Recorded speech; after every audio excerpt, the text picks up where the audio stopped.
Hi friends, ఎలా ఉన్నారు? ఈరోజు మనం ఆరోగ్యానికి చాలా మంచిదండి వడియాలు. ఏంటో అనుకుంటున్నారా? తవుడుతో చేశాను నేను వడియాలు, చాలా బాగుంటాయి. తప్పకుండా ఒకసారి ట్రై చేయండి. నేను కొలతలతోటి ఈరోజు చూపిస్తున్నాను. పావు కప్పు సగ్గుబియ్యం తీసుకుని మిక్సీ జార్లో వేసుకుని మెత్తగా పొడి చేసుకోవాలి.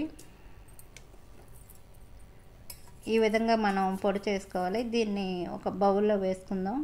మనం సగ్గుబియ్యాన్ని పొడి చేసుకున్నాం కదా, దీన్ని బౌల్లో వేసుకుందాం. చూడండి, చూపిస్తాను. ఈ విధంగా మనం మెత్తగా పొడి చేసుకోవాలి. ఇలా పొడి చేసుకున్నాం కదా, ఇప్పుడు ఒక కప్పు తవుడు తీసుకోవాలి. తవుడు తీసుకున్నప్పుడు కూడా ఫ్రెష్గా ఉన్న తవుడు తీసుకోండి. ఏంటి తవుడు అనుకుంటున్నారా? గేదెలు ఆవులు తినే తవుడు ఏంటి మనం వడియాలు చేసుకోవడం అనుకుంటున్నారా? గేదెలు ఆవులు ఈ తవుడు తినే వాళ్ళు చాలా బలంగా ఉంటున్నాయి. అందుకు మనం కూడా తినచ్చు ఈ తవుడు.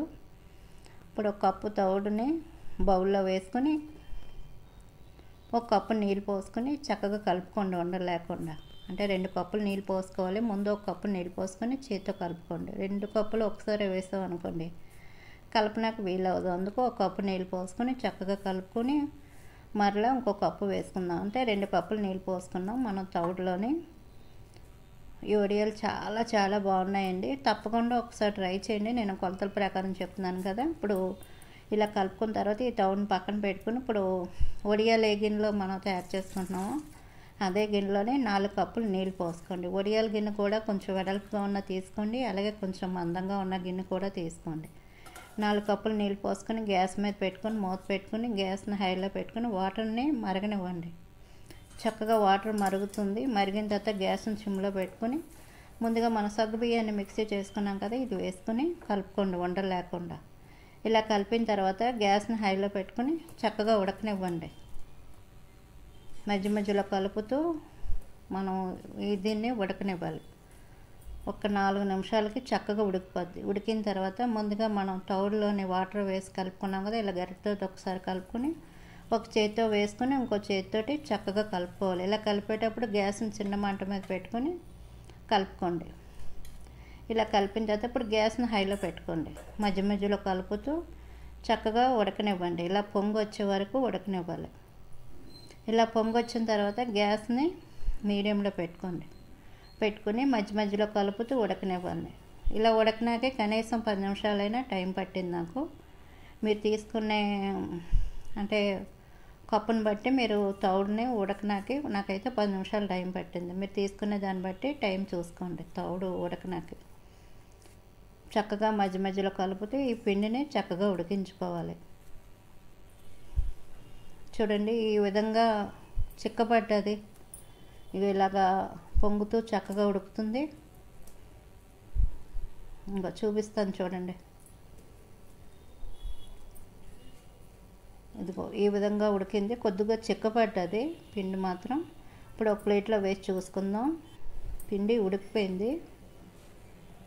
ఇలా ఒక ప్లేట్లో వేసుకుంటే ఇది వేసినట్టే ఉంది కాబట్టి చక్కగా మనకు పిండి ఉడికినట్టు. ఇప్పుడు ఇందులోనే ఎండుమిర్చిని కొంచెం మిక్సీ చేసుకొని వేసుకోండి. కొంచెం కారం ఎక్కువ ఉంటేనే బాగుంటుంది. కరివేపాకు 2-3 రెమ్మలు తీసుకొని చిన్నగా కట్ చేసుకోండి. నువ్వులు పెద్ద స్పూన్ తోటి 1 స్పూన్ వేసుకోండి. అలాగే పావు టీ స్పూన్ వాము వేసుకోండి. ఉప్పు, పావు టీ స్పూన్ పసుపు, ఇవన్నీ వేసిన తర్వాత గ్యాస్ని ఆఫ్ చేయండి. ఆఫ్ చేసి ఇవన్నీ ఒకసారి కలుపుకోండి.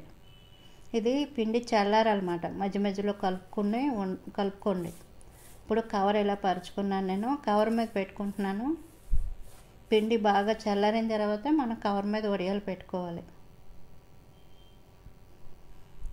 ఇలా ఒకసారి కలుపుకొని కొద్ది కొద్దిగా మనం పిండిని వేసుకొని వడియాలు పెట్టుకోండి.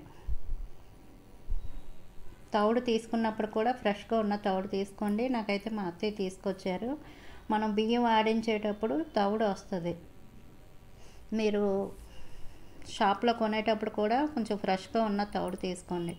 అదైతేనే బాగుంటుంది. నిలవ ఉన్నది అనుకోండి, అది పురుగుల కింద ఉంటుంది. అందుకు ఫ్రెష్గా ఉన్న తవుడు తీసుకోండి. ఏంటి ఈ తవుడుతో వడియాలనుకుంటున్నారా? గేదెలు ఆవులే కాదండి, మనం కూడా తినచ్చు. అవి చాలా బలం. ఆ బలమైనవి మనం గేదెలకి ఆవులకి పెడుతున్నాము. మనం కూడా ఒకసారి తినచ్చు. ఒకసారి ట్రై చేయండి మీరు.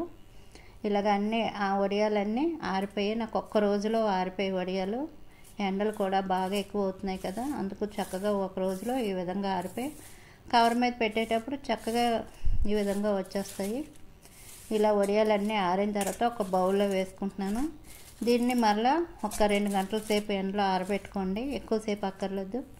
ఒక 2-3 గంటలు ఆరితే సరిపోతాయి. ఇలా ఆరిన తర్వాత మీకు చూపిస్తున్నాను. ఇలా మనం ఒక 3 గంటలు ఆరబెట్టుకోవాలి. ఇలా 3 గంటల తర్వాత చక్కగా వడియాలు ఆరిపోయేవి. ఇప్పుడు ఒక డబ్బాలో మనం స్టోర్ చేసుకుంటే సంవత్సరం పాటు నిల్వ ఉంటాయి. తప్పకుండా ఒకసారి ట్రై చేయండి. ఇప్పుడు మీకు వడియాలు వేపు కూడా చూపిస్తున్నాను. ఆయిల్ కూడా మరిగింది. ఇలాగ వడియాలు వేసుకొని ఎక్కువ వేగక్కర్లేదు, ఇవి జస్ట్ ఇలా వేగితే సరిపోతాయి. చక్కగా తొందరగానే వేగిపోతాయి. పప్పుచారుతో కానీ, అలాగే పులుసు కూరలతో కానీ, చారుతో కానీ చాలా బాగుంటాయి. ఏంటి తవుడుతో వడియాలనుకోకండి, ఒకసారి ట్రై చేయండి. మనకి ఆరోగ్యానికి చాలా మంచిది.